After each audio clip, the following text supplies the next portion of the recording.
Yo, what's going on, guys? Realm Gaming here, back into the video. Today's episode, we are going over the Phase 3 Enhancement Shaman. This is going to cover both dual wield and two hands, so depending on, which one you want to play, I'm not sure which one exactly sims higher at the moment. Things change all the times with buffs and nerfs, so we're going to cover both just in case. So we're going to go over talents, runes, and rotation in this guide.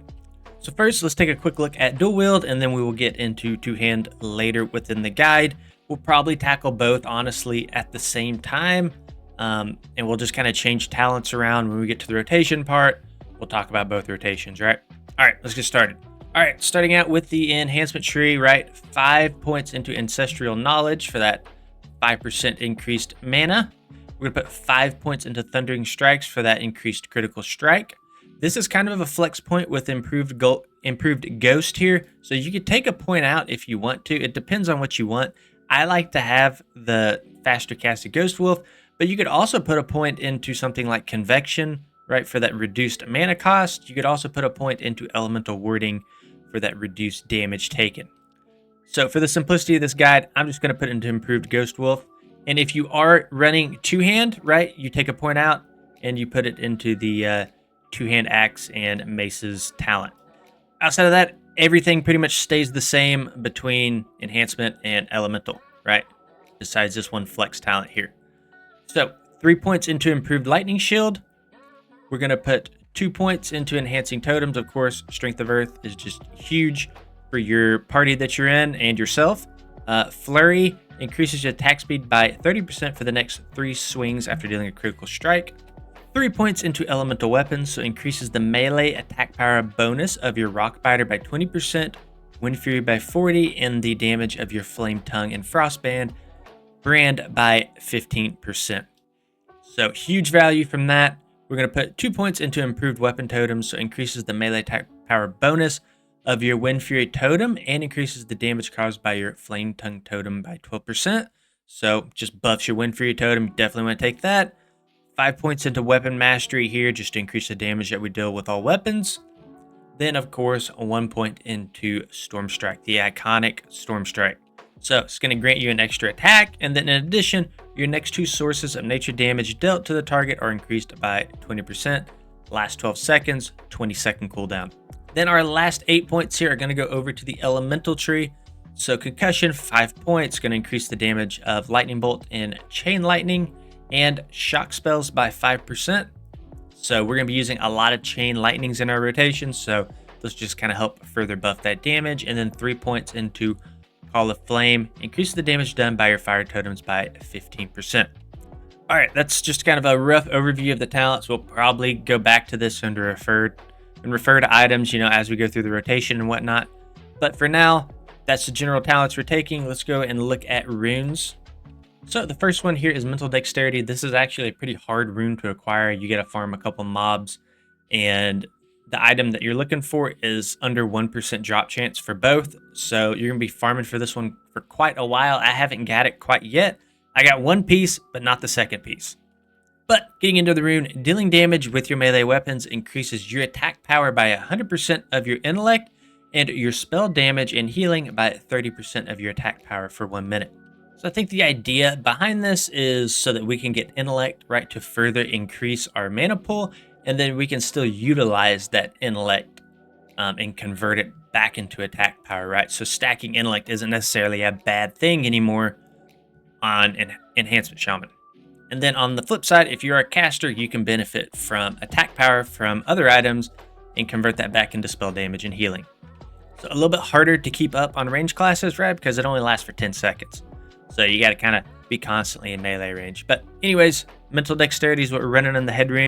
Chest rune, we are running dual wield specialization. If you are dual wielding, if you're not dual wielding, you will go with the two-handed mastery.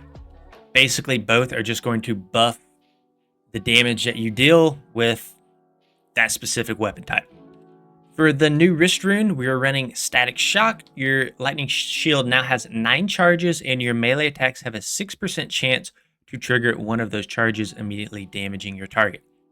So those charges will trigger, and it's just extra damage from your lightning shield. Instead of you having to be hit, you can now hit things and expend charges. So pretty nice to have. Our hand rune, we're going to be running Lava Lash if you are dual wielding. If you are doing the two-hand build, you are going to be taking Lava Burst. So Lava Lash, you charge your offhand weapon with lava, instantly dealing 100% offhand weapon damage. Damage is increased by 125% if your offhand is enchanted with Flame Tongue. So very important. Flame Tongue on the offhand. On the main hand, you're going to put Wind Fury on it. If you are going the two-hand build, Wind Fury is what goes on the two-hand. Alright, so that is hand rune. In the waist rune, we are going to be running a Maelstrom weapon. So just like it used to be, right, when you deal damage with an attack, you have a chance to reduce the cast time and mana cost of all these different spells here. The ones that we're going to be worried about are going to be Chain Lightning if you are dual wielding, and if you're in the two-hand, you're going to be worried about Lava Burst. And then, of course, the chances increase by 50% when your main hand is enchanted with Wind Fury weapon. Stacks up to 5 times in total to give you that, of course, instant cast. Leg rune here, this actually got reworked. Now the way it works is it's just based on your total maximum mana. So, of course, you still reduce all damage taken by 20%, and then you regenerate mana equal to 5% of your maximum mana every second for 15 seconds. So it used to be this weird conversion between AP and intellect. And if you're Resto Shaman, you got this crazy macro to enchant Rockbiter and then swap back to your main hand. It's not like that anymore, thank goodness. So this got reworked and it's based off your maximum mana instead. So when you pop this, you're getting 75% of your mana back. Another really cool thing here is your party and raid members within 40 yards also get 20% of the mana you receive. So really good if you are like healing or elemental and you're in the caster group, they're going to get some of that mana back. And then Spirit of the Alpha, this did get reworked a little bit, I believe. So you put this on the tank, they're going to get increased threat. And then in return, it reduces your threat generated by 30%. And it also increases your physical damage done by 5%. So super nice. All right, then in terms of our rotation, I don't think things change too much from phase 2, right? We're going to keep Flame Shock active.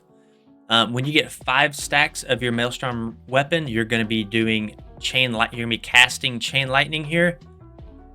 If you are, of course, using the two-hand, you're not going to be using Chain Lightning. You're going to be using the Lava Burst rune that you selected, right? It's just going to do more damage. You will be casting Storm Strike on cooldown. And if you're dual wielding, Lava Lash whenever it's, available and off cooldown.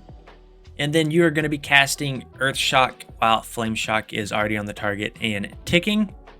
And then number 6, you're going to keep Searing Totem active at all times. And of course, you want to keep your other totems up as well. Then of course, outside of that, you're going to keep Shamanistic Rage up. You're going to keep as much mana as you can rolling. And then we're going to be using Mana Spring. I don't know if you guys kind of see that here, but Mana Spring over here on the right will be your water totem that you'll be using. And of course, keeping Spirit Alpha on the tank, really huge, gives you that damage buff to you, reduces threat generated by you, and buffs their threat as well. Alright guys, that's it for this video. If you enjoyed it, please consider liking and subscribing to the channel, and we will see you all in the next one.